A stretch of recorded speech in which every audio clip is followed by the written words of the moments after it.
Indiana Fever fall to the Atlanta Dream. 80-68, good ball game, good talent of a team, but the Indiana Fever came up short. And the Indiana Fever got a little bit more work to do as they come back to the field house and try to win the second game at home to extend the series. You went from a want to win to must win, and the Indiana Fever, folks, I'll tell you in all honesty, just got a little outclassed. Coach Karl is really good for the Atlanta Dream. He expressed what he wanted out of his team, and he made a very strong comment. He did compliment the Indiana Fever, which is a nice way of saying that you're not good enough. But he said, we came here to be the best, not second best. We didn't come to do it over multiple years. We came to do it in the first year. And when you look at that and you look at the design of the team, Indiana Fever just a little bit outclassed, not ready for the Kentucky Derby just yet. They've got the talent, but the mentality of the players, the mentality of the coaches, the mentality of the Indiana Fever organization is convinced that it's not their year, to whereas the Atlanta Dream are convinced it's their year. Now, when you look at it, the game spoke for itself, folks, and I'll be the first to tell you, the Indiana Fever battled well. They did a good job. They really did. They just couldn't close it.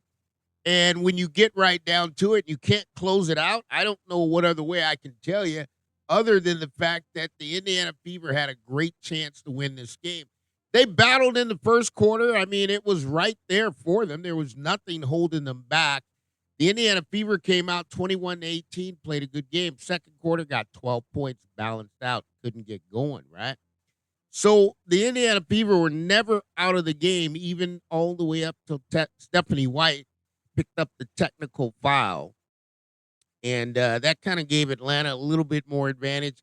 The officiating, I think the Indiana Fever are a year away because they've got some players. They've got Kelsey Mitchell, first team all WNBA. You got Caitlin Clark, first team all WNBA. You got Mitchell, who's really had a great year, but you got Lexi Hull, all WNBA, all defense. And then you also got Aaliyah Boston made second team all WNBA SB Nation, right? So you got about 4 WNBA players, but they're about a piece or two away. And if the Indiana Fever want to win the second game, you're going to have to make a lineup adjustment. And you're going to have to really just say, okay, we're going to lose this ball game, which the Indiana Fever can do. Wrap it up, lose the ball game, everybody go home, have some champagne, have some cider, whatever you do.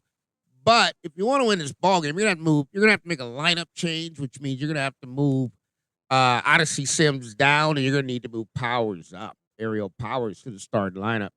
And to win this game at the field house, you're going to need Mitchell at the 1. You could do it any way you want, but the Indiana Fever are quite not there yet to get it done. And that one there is going to be a tough one because you're limiting yourself on what your capabilities are. You're limiting yourself on what you can do. And everybody's playing as hard as they can. It's not like the Indiana Fever took the court and didn't play basketball as hard as it could, right? I mean, it really did. And like I said, you got 21-18 in the first. You come back, they get you, right? They get you. It goes back and it goes 40-18, right? So you got 40-33. You jump them in the third, right? You got 53. Now you got 58-53 at the end of the third. You're in the ball game. You just lose the fourth quarter. You lose the ball game, right? Did anybody do anything special? Not really for the Indiana Fever. It's just a hodgepodge of what we're going to do. Now, the Fever came out. They shot 34% from the field. And here's where it gets a little quirky, and the Fever quite already. They shoot 13% from the three-point line. They go 2 of 15. Got to the free throw line. Were able to set their defense. I mean, overall, the Fever played good enough to win, just not seasoned enough to win. Now, here's the problem. When the Indiana Fever, it's almost like when you guys go to offense, he's going to go matchup zone. I mean, they're really slowing you down, right? And that's why I never wanted Indiana Fever to get into an offensive matchup when you're playing against the Atlanta Dream. Small house, small arena.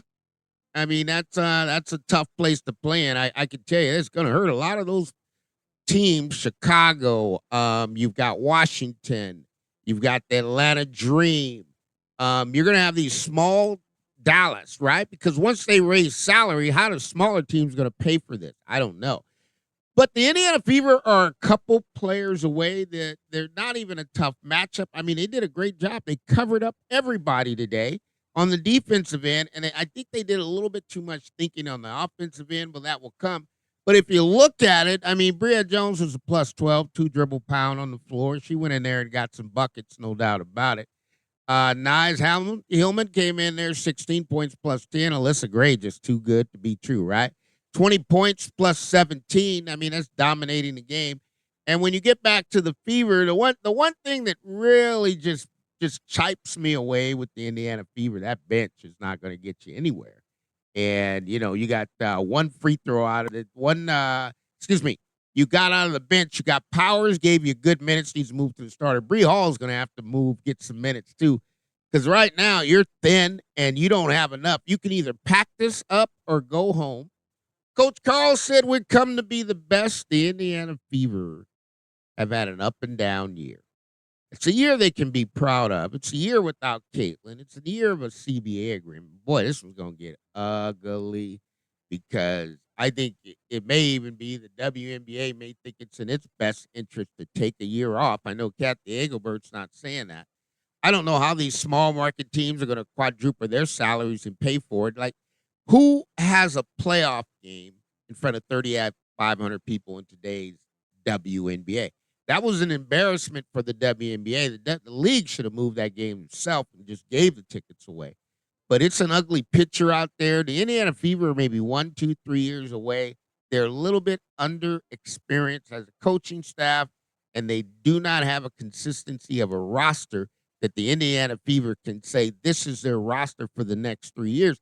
It's going to get tougher because it used to be in the W, you could grab players from any team, put them together in 1 year play. You're not going to be able to do that anymore because some of these other teams are getting more experience. They're going to stick around with the team. They're going to be in the offense for 2, 3, 4 years. It's going to be hard to just walk through the door and play for somebody pretty soon.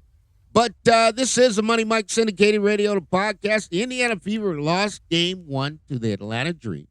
Coach Karl says a good team. Stephanie White coaches well, but we came to be the best. And that's what we're shooting for. And we want to win it all. And that's the Atlanta Dream. The Fever played great defense, held back their guards. I mean, you stopped some really good guards today. So the Fever, you got to give them some credit on the defensive end. They just got to get off the stagnation because when you hold Pow, I mean, you held Pow down today. I mean, Pow gets 2 points, right? I mean, you're talking about some big-time players that couldn't get going. You held Canada to 2 points. You held their guard. You did everything perfectly. Stick with what you got. Don't change, but don't focus so much on that offense because you went from winning a game to win the series. Now you're in a must-win situation before be eliminated 0-2. You don't want that to happen at the Fieldhouse. Should be electrifying, but we shall see. All things are possible to those who believe. Indiana Fever fall to the Atlanta Dream, 80-68. It's a learning curve. Indiana Fever need to make an adjustment in the starting lineup. Powers needs to go up to be a starter. Sim's going to have to take control and get some production out of that bench. And Indiana Fever got to just say this is one and done now. And you know what happens when you're one and done? Either you turn it around, you come back and win the series, or you're done. This is the Money Mike Syndicated Radio podcast. Stephanie White and the Indiana Fever fall to Coach Karl and the Atlanta Dream, but they got to do it again. That's the first game of a 3-game set. It's a home, away, and a home series, so you get an equal chance on your home court. We'll keep you posted through the week of any updates. We'll see if Doncic is going to come out of concussion protocol or what's going to happen with that situation. Stay tuned. WNBA Playoffs, Indiana Fever down 0-1.